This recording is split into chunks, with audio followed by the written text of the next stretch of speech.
ಬಳ್ಳಾರಿಯಲ್ಲಿ ಬ್ಯಾನರ್ ವಿಚಾರಕ್ಕೆ ಫೈರಿಂಗ್ ಪ್ರಕರಣ ಏನು ನಡೀತು ಅದಕ್ಕೆ ಸಂಬಂಧಪಟ್ಟಂತೆ ನಾನು ಎಲೆಕ್ಷನ್ನಲ್ಲಿ ಸೋತಾಗ ಬಿಜೆಪಿಯವರು ಪಟಾಕಿ ಸಿಡಿಸಿದ್ರು, ಸಂಭ್ರಮಾಚರಣೆ ಮಾಡಿದ್ರು. ಆ ಸಂಭ್ರಮಾಚರಣೆ ನಮ್ಮ ಮನೆಯವರೆಗೂ ಬಂದಿದೆ ಅಂತ ಬಿಟ್ಟು ಕಳಿಸಿದ್ದೆ. ಈ ದೊಡ್ಡ ಮನಸ್ಸು ಜನಾರ್ದನ್ ರೆಡ್ಡಿ ಅವರಿಗೆ ಯಾಕೆ ಬರಲಿಲ್ಲ? ಯಾವ ನೈತಿಕತೆ ಇಟ್ಕೊಂಡು ಅವರು ಪಾದಯಾತ್ರೆ ಮಾಡ್ತೀವಿ ಅಂತ ಹೇಳ್ತಾರೆ? ಯಾವ ನೈತಿಕತೆ ಇಟ್ಕೊಂಡು ಪಾದಯಾತ್ರೆ ಮಾಡ್ತೀವಿ ಅಂತ ಹೇಳ್ತಾ ಇದ್ದಾರಂತ ಕಿಡಿಕಾರಿದ್ದಾರೆ.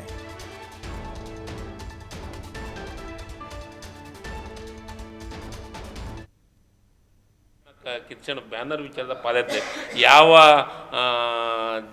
ಜನರ ಬಗ್ಗೆ ಮತ್ತೊಂದ್ರ ಬಗ್ಗೆ. ಈಗ ನನ್ನ ಮನೆ ಮುಂದೆ ಒಂದು ಸೆಕೆಂಡ್ ಹೇಳ್ತೀನಿ, ನಾಗರಾಜ್ ಹೋದ್ಸತೆ ಚುನಾವಣೆ ಒಳಗೆ ಬಿ ಜೆ ಪಿ ಅವ್ರು ಗೆದ್ದರು. ನನ್ನ ಮನೆ ಮುಂದೆ ಪಟಾಕಿ ಸೇರಿಸಿದ್ರು, ಗೊತ್ತಾ? ನನ್ನ ಮನೆ ಮುಂದೆ ಪಟಾಕಿ ಸೇರಿಸಿದ್ರು. ನನ್ನ ಜನ ಎಲ್ಲರೂ ಎದ್ದು ನಿಂತರು. ನಾನು ಏನು ಹೇಳಿದೆ, ಸಂತೋಷವನ್ನು ಹಂಚ್ಕೊಂತಿದ್ದಾರೆ, ನಮ್ಮ ಮನೆ ಮಟ್ಟ ಬಂದು ಹಂಚ್ಕೊಂಡಾರ, ತೊಂದರೆ ಕೊಡೋಕೆ ಹೋಗ್ಬಿಟ್ರಿ, ಹೋಗ್ಲಿ ಬಿಡ್ರಿ ಅಂದೆ. ಆ ದೊಡ್ಡ ಮನಸ್ಸು ಯಾಕ ಜನಾರ್ದನ್ ರೆಡ್ಡಿ ಅವರಾಗಲಿ ಶ್ರೀರಾಮುಲಾಗ್ರೆ ಮಾಡಲಿಲ್ಲ, ಮಾಡಕ್ಕೆ ಹೋಗಲಿಲ್ಲ? ಮತ್ತು ಇನ್ನೊಂದು ಸರ್, ಒಂದು ಸೆಕೆಂಡು, ಪ್ರತಿ ಸತಿ ನಾನು ಕೇಳಿದ್ದೀನಿ, ಪ್ರತಿ ಸತಿ ಅದೇ ಜಾಗದಾಗ ಎಲ್ಲರೂ ಬ್ಯಾನರ್ ಕಟ್ತಾರೆ.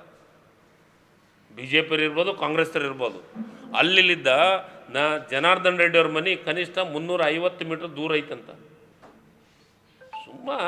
ಇದು ವ್ಯವಸ್ಥಿತವಾಗಿ ಜಗಳ ಮಾಡಲಿಕ್ಕೆ ವಾಲ್ಮೀಕಿ ಆ ಭಾಗದೊಳಗಿರುವಂಥ ವಾಲ್ಮೀಕಿ ಮೂರ್ತಿ ಪ್ರತಿಷ್ಠಾಪನೆ ಆಗಿಬಿಟ್ರಂದ್ರೆ ಎಲ್ಲರೂ ಕಾಂಗ್ರೆಸ್ ಕಡೆ ಹೋಗ್ತಾರಂತ ಕ್ರೆಡಿಟ್ ತೊಗೊತಾರ ಅಂತ ಅತ್ತಾಗ ಹೋಗುತ್ತಂತಂದು ಇದನ್ನು ಜಗಳ ಮಾಡೋದ್ರ ಮುಖಾಂತರ ಜನರಿಗೆ, ಬಳ್ಳಾರಿ ಜನರಿಗೆ ಅನ್ಯಾಯ ಮಾಡುವಂಥ ಕೆಲಸವನ್ನು ಮಾಡಿದ್ದಾರೆ.